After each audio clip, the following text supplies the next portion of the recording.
Hello, my name is Agnieszka Piskorska. I work at the Instytut of English Studies, Faculty of Modern Languages, the University of Warsaw. I'm a linguist, and linguists deal with language and communication. So I have prepared for you this presentation in which I would like to talk about the impact of modern technology on communication. The subject is very broad and I wouldn't be able to cover it in its full complexity, so I will just focus on 4 aspects of the impact of modern technology on communication. These are the channel of communication, the content, in other words, what we say when we communicate via modern technological means, the medium or media of communication, such as the written, spoken, and visual media. And finally, I will mention the issue of trust in what is communicated.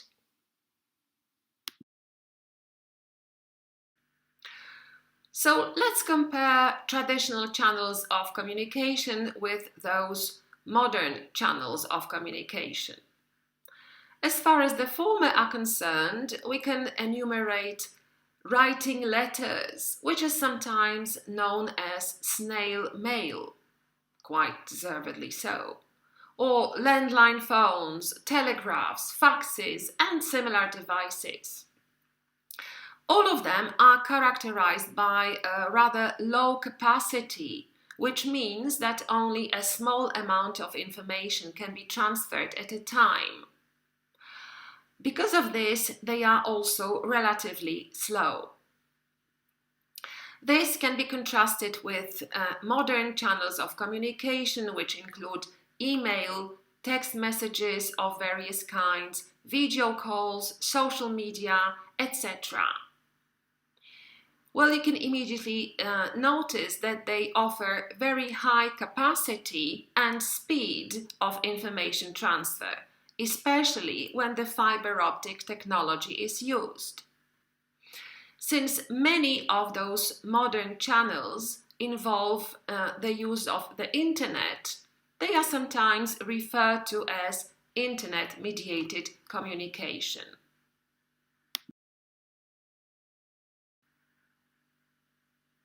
The features of new channels of communication that I mentioned previously are quite obvious. Now I would like to draw your attention to what is perhaps a less obvious kind of influence of these channels of communication on language. Namely, they are a source of many neologisms.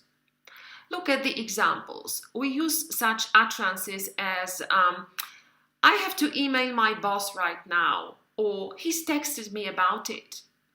The verbs to email somebody or to text somebody can be considered neologisms, even though they are perhaps not very recent.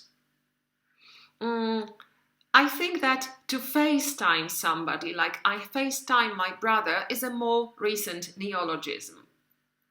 I believe it was introduced as a brand name, but it has caught on as a general name of an activity. Also, the next example is quite characteristic. Boris Johnson tweets a lot. Boris Johnson is the Prime Minister of Great Britain, so he's a human being and not a bird, and so when you say that he tweets, you mean he uses Twitter as a channel of communication. So to tweet in this sense is another neologism. I think that also the expression Facebook friend can be considered some kind of a neologism, or we can say that the meaning of the word friend has evolved slightly with the use of social media, because your Facebook friend could be a person you hardly know or a person you have never seen in your life, which I will argue is a new meaning of the noun friend. Let's think about the impact of modern technology on what is communicated. This simple example, the question, "Where are you?" wouldn't actually be asked in a conversation through a landline phone. Because if you called somebody on their landline phone, that meant that this person was at home.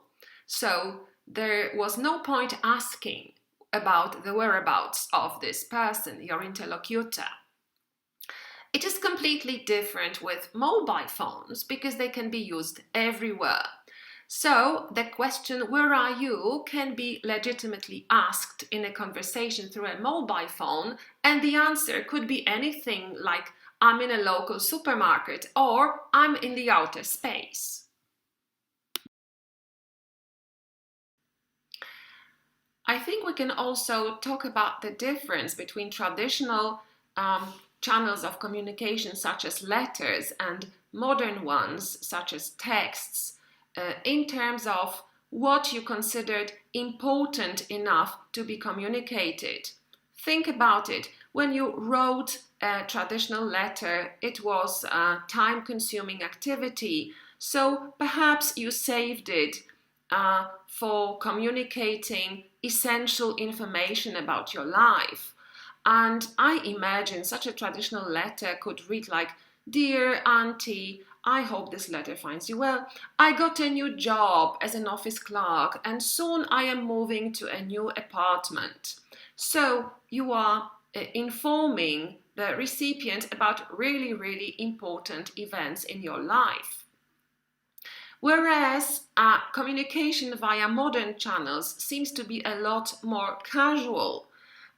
So you don't have to have anything important to say to communicate. And these are actually authentic texts that I have copied from my mobile phone, like, "I'm standing in a huge queue, nothing happens." So, there is nothing important to communicate, but you just, it's so easy that you just do it. Or this looks like a shopping list, I think. Coffee, bread, vegan burgers, water, bananas, whatsoever. So naturally, this is associated with the relative ease of using those modern channels.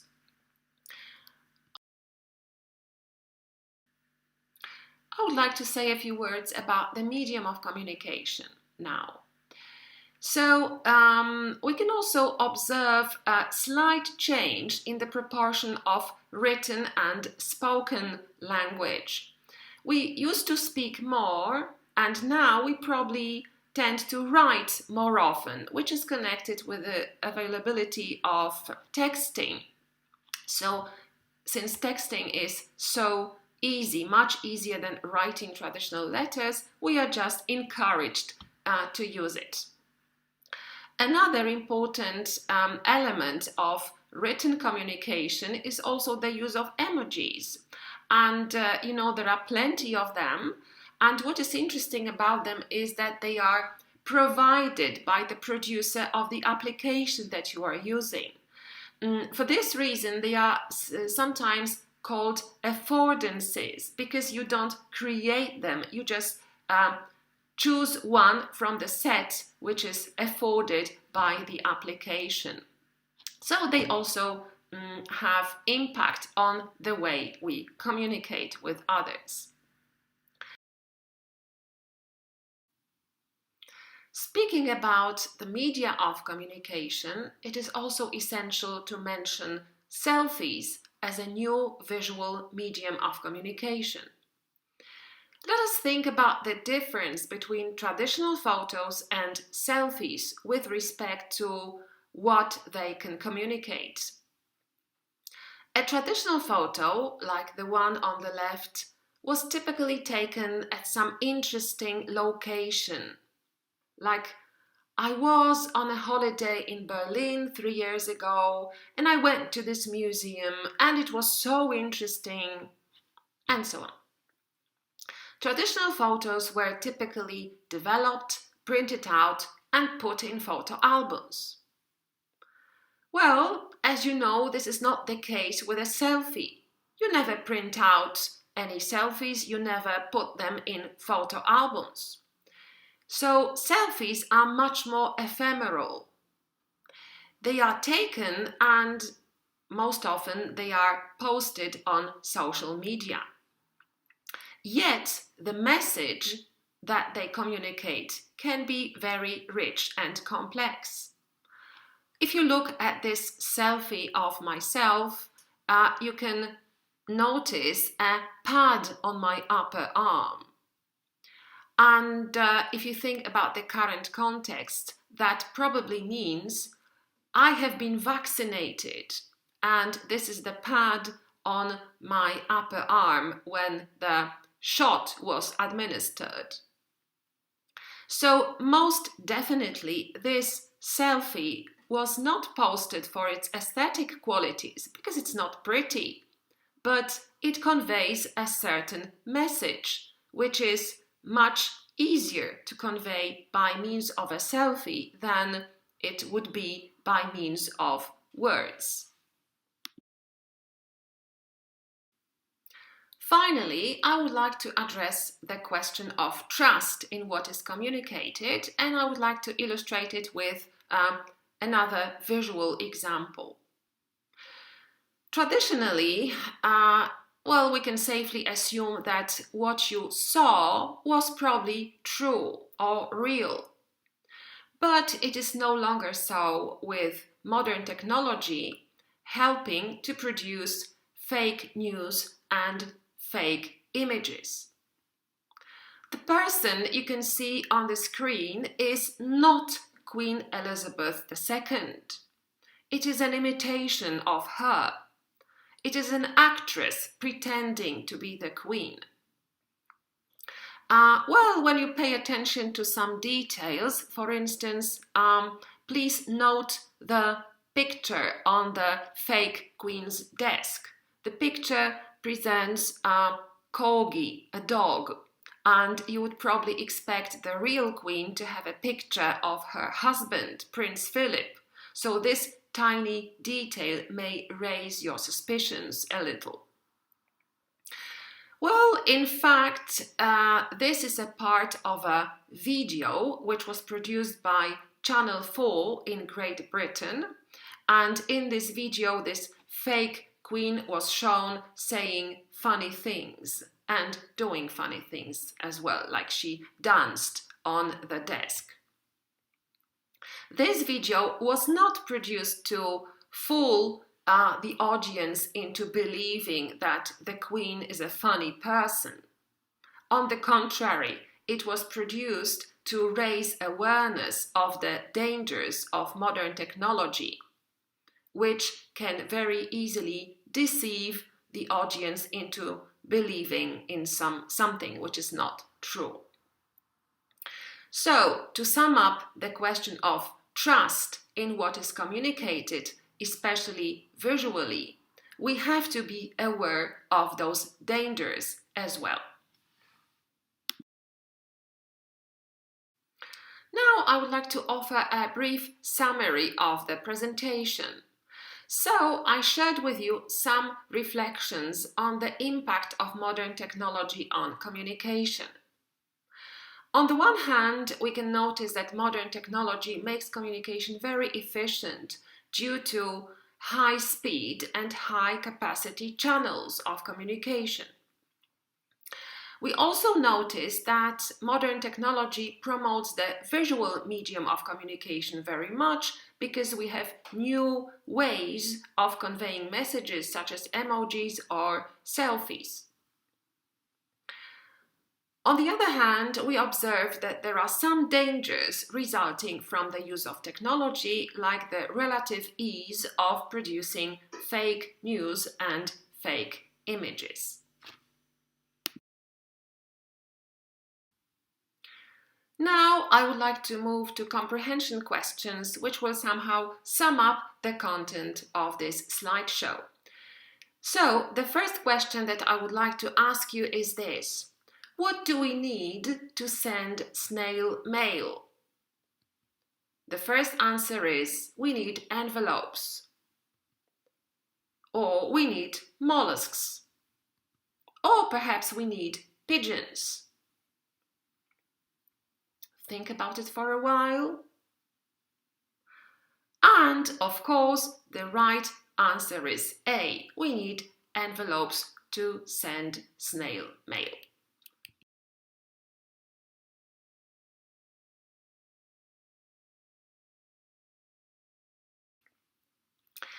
The next question is this. Emojis are called affordances because you can afford them easily. Well, in fact, they are free. They are called affordances because they include images of faces, animals, and objects. Or perhaps they are called affordances because they are provided by the app. Think about it for a while. And of course, the right answer is C. Emojis are called affordances because they are provided by the application.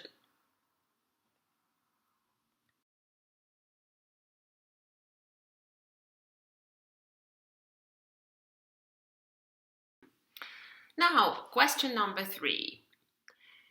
Selfies are communicative pictures because they are taken by oneself, or because they are posted for communicative purposes, in other words, they convey a message, or they are communicative because they are conventionalized.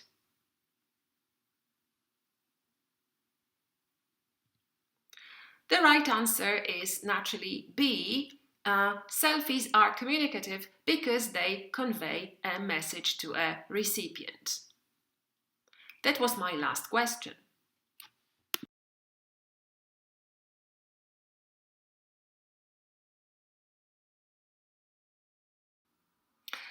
I would like to thank you very much for your attention, and I hope to see you soon.